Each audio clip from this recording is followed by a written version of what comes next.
A character that comes up in my drawings from time to time is a hot air balloon. I don't know why or what it means really. The feeling I get is something to do with maybe freedom of thought, but also the need to be grounded. I'm not sure, but anyway, I'm feeling the need to draw a little one, and I thought I'd bring you along for the process, the chance to share some of my techniques that I'm currently using, and also maybe some more experimental ones that I'm working on. Also, this video is sponsored by Squarespace, but I'll tell you more about them later. Let's kick it off with sticking our paper to the table with some masking tape. It's important to never be afraid of a new piece of paper, so all you need to do is restrain its movements. This way it can't hurt you, and you also get a beautiful clean border at the end of the drawing. I get my tools all gathered to one side. The tools I start with end up being very different to the tools I end up with. Every time I feel like one day I'm gonna know what I need, but until then it's just kind of a guessing game. I start out by sketching in my hot air balloon.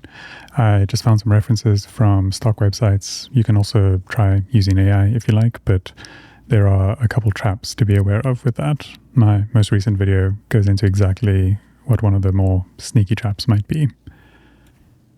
I'm using a brush to gently mark out lines, as well as getting a bit of an idea of shadow. The reason I'm using a brush and powder is because the graphite sits lightly on top of my paper, and I can easily erase if I need to. My aim is to build up layers of tone, which allows for easy corrections with an eraser, or even more detailed erasing work down the line. I want to darken the whole right side section of this balloon, but before I can do that, I need to just reinforce my landmarks, my reference lines. So I'm just going over these with my pencil. The feeling to darken the whole right-hand side of the balloon was intuitively what I should have been doing from the start. It's easy to jump into whatever marks stand out to us. And often those are details that don't really need to be drawn in the early stages. But sooner or later, we'll find the order of things. And that's generally to focus on the larger shapes first. I think it's important to remember that we're never too experienced to forget things and to make mistakes, but we do eventually find our way. So because I had to go over this area of my drawing with graphite, I lost a lot of the marks I made, so I need to redefine my shadows in the ribs of the balloon. I'm alternating between using graphite powder and pencil to lay down material, and then just smoothing it out with a brush. I'm going to start testing things out with my eraser a bit.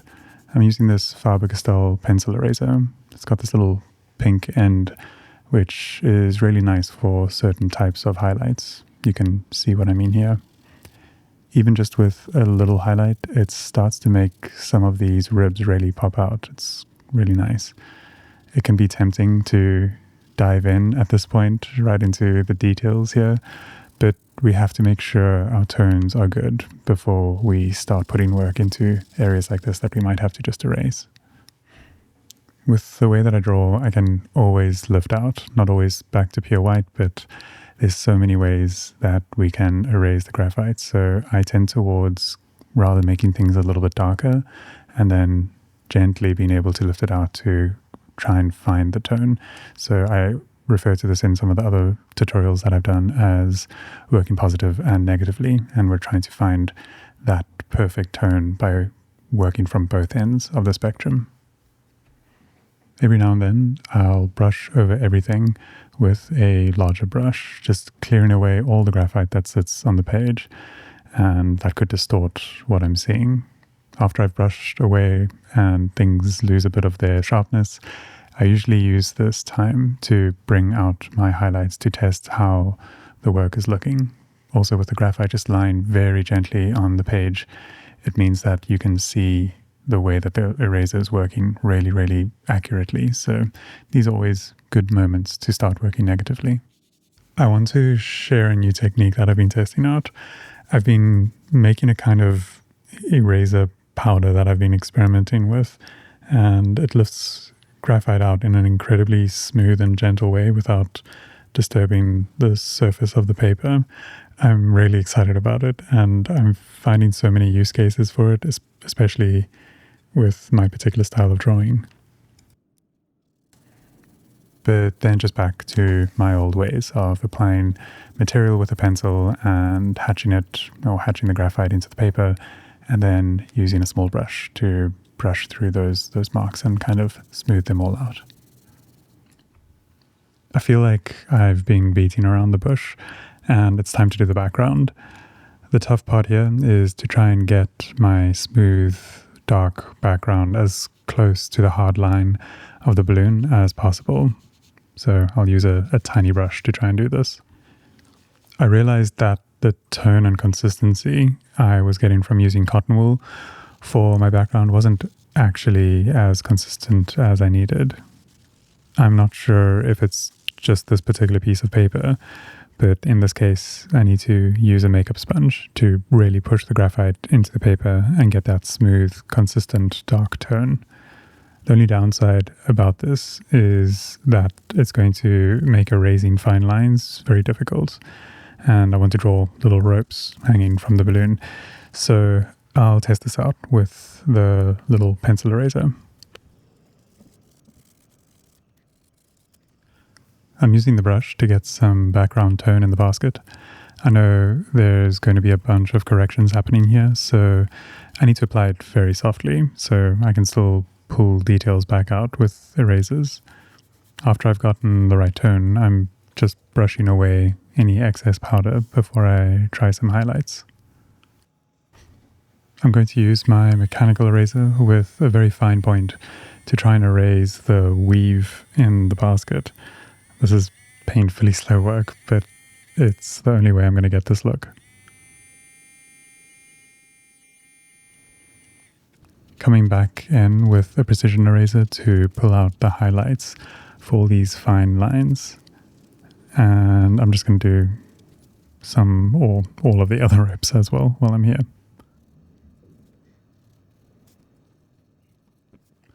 Then switching over to a kneadable eraser, I'm using this to pull out larger highlights from the ribs of the left-hand side of the balloon. This is just cleaning it up a bit and making these areas pop a bit more. And now for the part that's really going to position the mood of this drawing, the clouds below the balloon. I wanted it to feel like the balloon had just broken through a storm. I guess that's, in a way, that's how I'm feeling at the moment. To create those clouds, I'm starting off with a medium-sized brush to lay down some graphite powder. I'm just gently creating wavy shapes that feel kind of cloudy to me.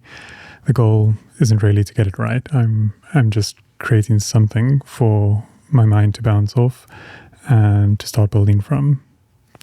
Some of the marks feel right, while others don't quite land well, but that's okay. We can pull and push with erasers and pencils to mold it into something that feels right. Just below the hot air balloon, I want a wispy trail of cloud.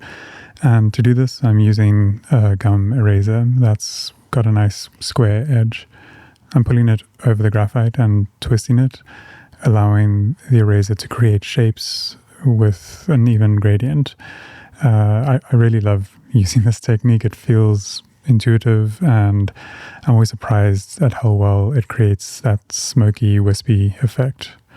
Of course, there's some parts that just don't work, but I'll just use some graphite on a brush to brush away those marks and try again. I'm alternating between working like this with the eraser and applying graphite with my brush or pencil. I'm building up my textures, shapes, and volume, but working from both sides of the spectrum, adding shadow or pulling away highlights. And I kind of see this like a pendulum that's swinging from one side to the other, slowly finding an equilibrium where the light and the shadow show the shape most accurately that I have in my head. I'm going to keep playing like this and experimenting with shapes and form. Eventually, it will feel like it's done. But before then, I'd like to give a quick shout out to this video sponsor, Squarespace. I've been working with them for a couple of years now, and they've played a huge role in my career, not only in sponsoring these videos and helping me maintain this channel, but early on in my career, I was looking for a way to showcase my work and make it easy for collectors to find me and get in touch with me. And I didn't have time to learn HTML and to build a beautiful, reliable website, but I felt that Squarespace did all of that effortlessly. I never had to patch or upgrade anything. I could register a domain with them and set up an online store.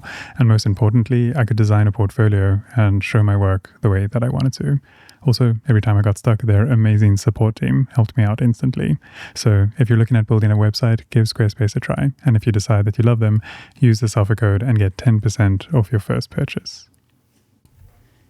There we go. That's pretty much this drawing done. It's always fun to remove the tape and see what the finished artwork looks like. I'm trying to just hold the paper still here so that when I pull the tape off, it doesn't just go sliding along. And it's always important to sign your work as well. So yeah, let me know in the comments if there's any questions around the techniques that I was using. I'd be happy to answer those, and leave a like if you found it interesting or helpful. As always, it helps me out in a huge way. So thanks for the support, and I'll see you guys in the next one. Bye.